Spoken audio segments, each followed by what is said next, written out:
చాలా వీడియోలు చేసి పెడుతూ ఉన్నాను. మరి నచ్చినట్లయితే లైక్ చేయండి, షేర్ చేయండి, సబ్స్క్రైబ్ చేయండి. జీవితంలో అన్ని విషయాల్లో విజయం వరించి ఉండే జాతకాలు ఎలా ఉంటాయి? ఈ వ్యక్తి అడిగిన ప్రశ్న ఉద్యోగం. ఏప్రిల్ 2023న జన్మించారు. ఆ రోజు ప్లానెటరీ ఉన్న పొజిషను మామూలుగా కుజుడు ఉచ్చు పొంది ఉన్నారు, శుక్రుడు ఉచ్చు పొంది ఉన్నారు, ఇద్దరు రవి ఉచ్చు పొంది ఉన్నారు, ముగ్గురు గురుడు ఉచ్చు పొంది ఉన్నారు. నాలుగు గ్రహాలు వీరికి ఉచ్చక్షేత్రంలో ఉన్నారు.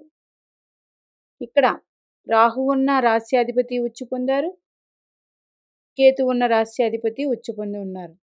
అంటే రాహు కేతువులకు కూడా మంచి బలం ఉంది. మరి సప్తమంలో రాహు ఉన్నారండి, వివాహానికి ఇబ్బందా? లగ్నంలో కేతు ఉన్నారు, బంధ. ఇబ్బంది ఏమి లేదండి. కేతువు లగ్నకారకుడు రవి ఉచ్చు పొంది ఉన్నారు. కేతుగ్రహ రాస్యాధిపతి కుజుడు ఉచ్చు పొంది ఉన్నారు. అట్లాగే లగ్న కారక రవి ఉచ్చు పొంది ఉన్నారు. ఈ రెండు లగ్న బలం ఉంది. ఇంకపోతే లగ్నం తర్వాత పంచమంలో శుక్రుడు ఉన్నారు. చాలా మంచి యోగం అండి, నైసర్గిక శుభగ్రహం. అట్లాగే పంచమాధిపతి గురుడు ఉచ్చ. ఎవరికైనా సరే పూర్వపుణ్యం చూపించేది పంచమ స్థానమే. అది పాపగ్రహాల శుభగ్రహాల అనేది కాదండి. పాపగ్రహమైనా శుభగ్రహమైనా పంచమాధిపతి శుభత్వం పొందారా చూడాలి. శుభత్వం అంటే పంచమాధిపతి పాపగ్రహాలతో కలిసి ఉన్నారండి, శుభగ్రహం చూడాలి. పంచమాధిపతి ఉన్నారు, ఆయన్ని శుభగ్రహం చూడాలి. పంచమాధిపతిని పాపగ్రహం చూస్తుంది, కొంచెం ఇబ్బందులు ఉంటాయి, పూర్వపుణ్యం కాబట్టి. పంచమాధిపతిని ఏ గ్రహాలు చూడట్లేదు, ఓకే, ఇది కూడా మంచిదే.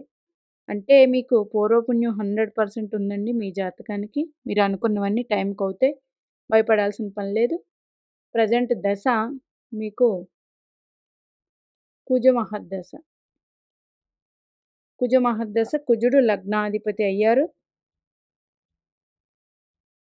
ఆయన ఉచ్చుపట్టి ఉన్నారు. ఉచ్చుపట్టి పంచమాధిపతితో గురుడు కూడా ఉచ్చుపట్టి పరస్పర దృష్టి కలిగి ఉన్నారు.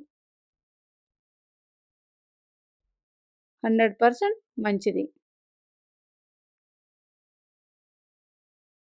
అట్లాగే పంచమాధిపతి ఉచ్చుపట్టి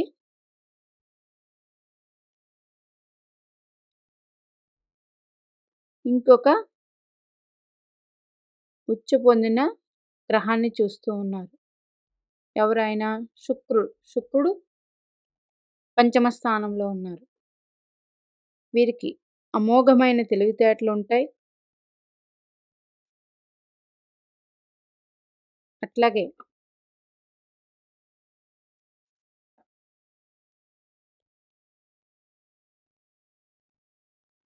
పంచమాధిపతి లగ్నాధిపతి ఉచ్చు పొంది ఉన్నారు.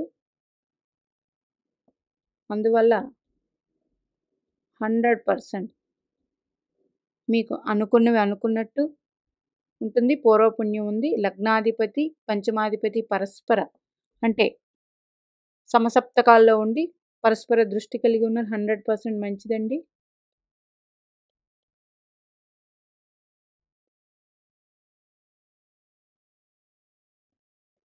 లగ్నకారకుడు రవి కూడా వచ్చి పొంది ఉన్నారు. ఈ జన్మ లగ్నానికి రవి గ్రహం దశమాధిపతి అయ్యారు. ఈయన షష్ఠ స్థానంలో ఉన్నారు. షష్ఠ స్థానంలో పాపగ్రహం మంచిదే. మరి చంద్రుడి నుంచి చూసుకుంటే 1 2 3 4 5 6 చంద్రుడి నుంచి రాహు వారిలో ఉన్నారండి.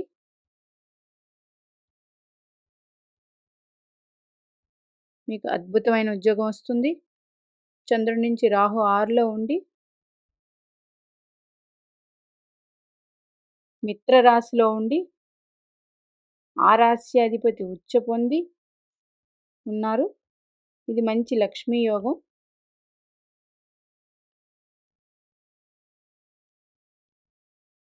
కుజ మహర్దశ అయిపోయిన తర్వాత రాహు మహర్దశ వస్తుంది. 100% బాగుంటుంది. అయితే మీరు జన్మించింది 2003 అంటే 2020 సంవత్సరాలు, 21 సంవత్సరం. రాహు మహర్దశ అన్నది 42కి వస్తే బాగుంటుంది. అయితే చంద్రుడి నుంచి 6లో ఉండడం వల్ల మంచి యోగమే. కానీ రాహు మహర్దశ చిన్నప్పుడు వస్తే కొన్ని ఇబ్బందులైతే ఉంటాయి. ఎందుకు? ఈ జన్మ జాతక చక్రం ప్రకారం మీకు కష్టం అనేది ఏమి ఉండదండి. ఎందుకంటే మిత్ర రాశిలో ఉన్నారు, భూతత్వపు రాశిలో ఉన్నారు రాహు. అది మంచిదే. కాకపోతే రాహువు అధిక కోరికల గల గ్రహం. అందుకని పూర్తిగా ఆ మనిషికి జ్ఞానవంతులయ్యి అంటే మెచ్యూరిటీ కలిగిన వ్యక్తి అయితే రాహు నుండి ఇబ్బందులు పడకుండా ఉంటారు. అయితే 1, 2, 3, 4, 5, 6, 7, 8 రాహు నుండి చంద్రుడు అష్టమంలో ఉన్నారు. రాహు మహర్దశలో చంద్ర అంతర్దశ జాగ్రత్తగా ఉండాలి మీరు. అష్టమంలో ఉన్నారు. రాహు రాశ్యాధిపతి శుక్రుడు, చంద్ర రాశ్యాధిపతి గురువు. చంద్ర అంతర్దశ కేర్గా ఉండాలి. రాహులో కుజ అంతర్దశ మళ్ళీ పర్వాలేదు, భాగ్యస్థితి పొందారు. రాహు నుంచి 1, 2, 3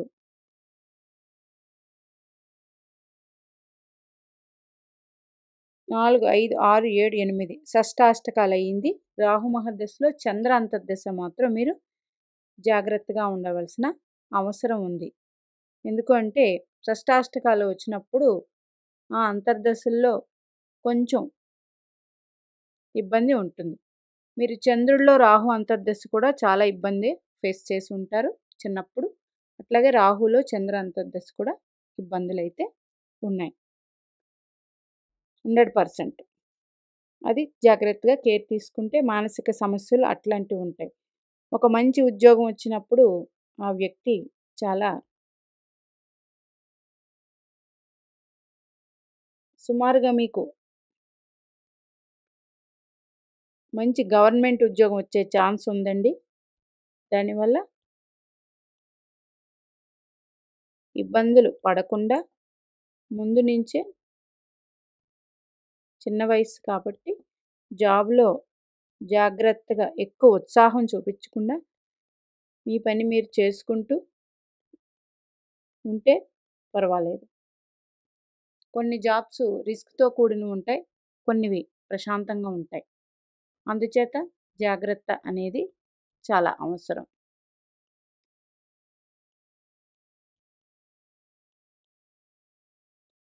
ప్రెజెంట్ మీకు గోచార రీత్యా 1, 2, 3, 4, 5 శుక్రుడి మీద రాహు నడుస్తూ ఉన్నారండి గోచార రీత్యా. మరి రాహు మీద గురుడు నడుస్తూ ఉన్నారు. మరి కేతువు ఉన్న చోట ఏ గ్రహము లేదు. అంటే కుజ మహర్దశలో మీకు ఇప్పుడు నడుస్తూ ఉన్నది దశా సిస్టంలో చూసుకుంటే అంతర్దశ, శుక్ర అంతర్దశ జరుగుతూ ఉంది. కుజ మహర్దశలో శుక్ర అంతర్దశ. కుజుడు ఎక్కడున్నారండి? 1, 2, 3 పర్వాలేదు. తర్వాత కుజుడులో రవి 1, 2, 3, 4 ఓకే. తర్వాత కుజుడిలో చంద్రుడు అంటే 2, 12 ఈ 2 మిత్రరాశులు కాదు కాబట్టి ఈ లాస్ట్ దశలో కొంచెం ఇబ్బందయితే ఉంటుంది. కుజుడు ఉచ్చపట్టి లగ్నాధిపతి అయినప్పటికీ కూడా. అందుచేత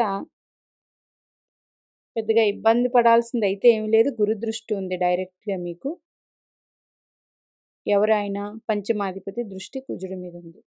ఇబ్బందయితే ఉండదు గానీ, కొంచెం ఉద్యోగ విషయంలో ప్రెజెంట్ ఇబ్బందులైతే ఉన్నాయి.